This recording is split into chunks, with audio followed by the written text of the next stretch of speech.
আমরা সুন্নিরা ভণ্ড নই, ভণ্ডরা সুন্নি সেজেছে। ঠিক কিনা কথা বলে?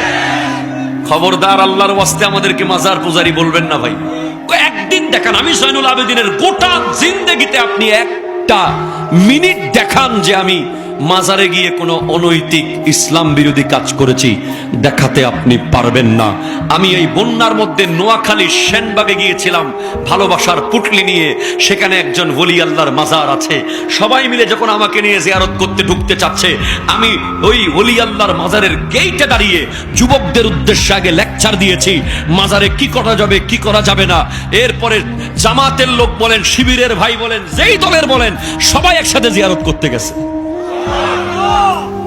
যাবে, আমাদেরকে হক আর বাতিল চিহ্নিত করতে হবে। অসংখ্য ভণ্ড মাজার বাংলাদেশে আছে না নাই? স্বপ্নের মাজার আছে না নাই? রাত্রে নাকি স্বপ্নে দেখছে ফজরের বেডরুমের ভিতরে কবর বানাই দিছে, তারপরের দিন থেকে মেয়ে বেশি, মহিলারা বেশি করে, আছে না নাই?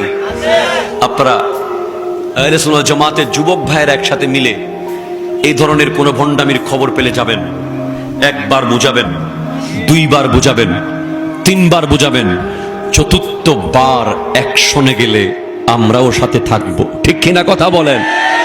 কিন্তু দৌড় মেরে রাতের আঁধারে গিয়ে ধুমধাম মেরে দেবেন, এটা করবেন না। আল্লাহ বুঝার তৌফিক দান করুক।